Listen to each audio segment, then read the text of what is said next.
Magandang umaga, ako nga po pala si Kuya Topan, nagtatago sa pangalang Dilots. Panibagong umaga, panibagong vlog. At syempre, hindi pa mayaman, ninanakawan na. Charot! At ngayon nga pong umaga, ipakikita ko po sa inyo ang ating bagong pasisiw dahil yung unang pasisiw po natin ay nadisgrasya sa kapabayaan po natin at napabayaan po natin sa initan. At ito na nga po yung ating iba pang pasisiw na nililimlim po ng ating bantam, hindi po totally bentam po yan. At ginamit po natin ang ating bantam sa huli pagpalimlim at iba pang inahin para makamenos po tayo at ipagpahinga po ang DIY incubator nang sa ganun po ay hindi po agad-agad masira. At isa sa aking mga paraan para malaman ko po kung sino po mga inahin na naglilimlim. At ito naman po ang aking pangalawang inahin na 5-day sweater naglilimlim po at meron din po siyang pisan, dalawang itlog, bali tatlo na po siya. Siya po ay dumalaga at pinag-aralan po natin kung maglilimlim o hindi at kaya po napapanot po ang kanyang ulo dahil sa kasarapan po ng ganador ay nanggigigil po kaya po panot ang ulo. At kung ikaw ba naman ang ganador, syempre manggigigil ka kasi nga hayok na hayok ka, charot!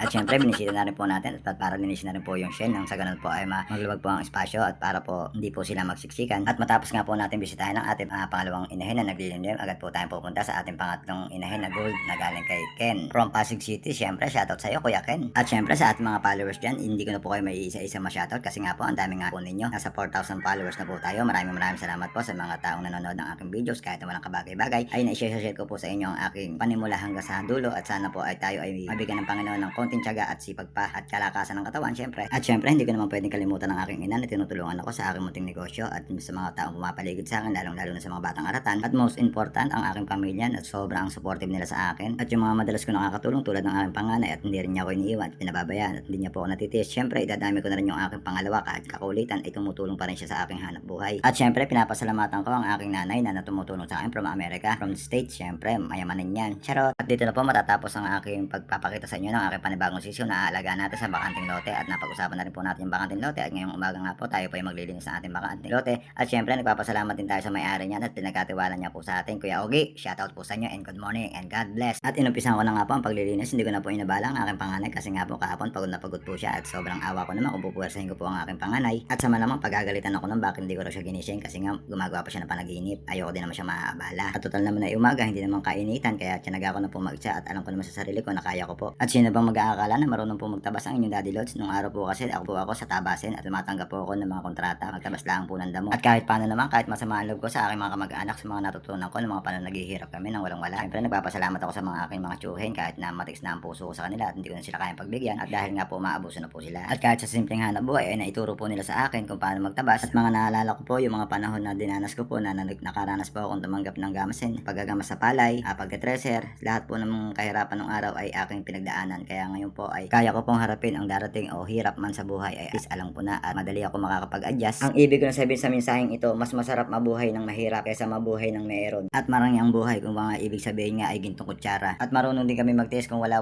talaga at hindi bali na magdildil ng asin basta importante merong nakahain sa lamesa. Isa sa mga natutunan ko sa aking ina bago siya umalis pumuntang Amerika. At syempre kahit naman sino sa atin merong salamuot na pinagdadaanan at na-share ko lang po sa aking munting vlog. At kasi nga wala na nga po akong tiwala sa aking mga kamag-anak at lalo na mga kadugo. Makarating na po sa inyo pero wala po akong magagawa. Yun po talagang totoo nararamdaman ko sa inyo.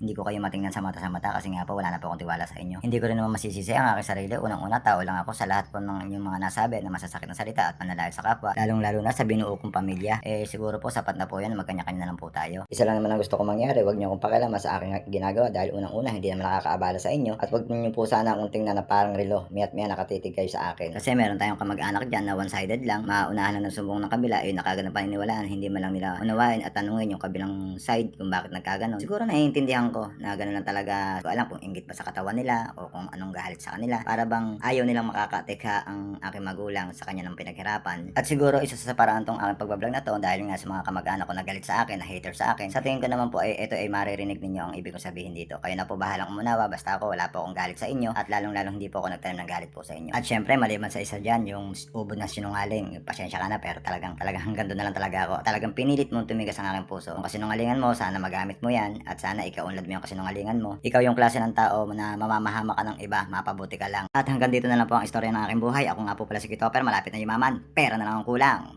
Cash out!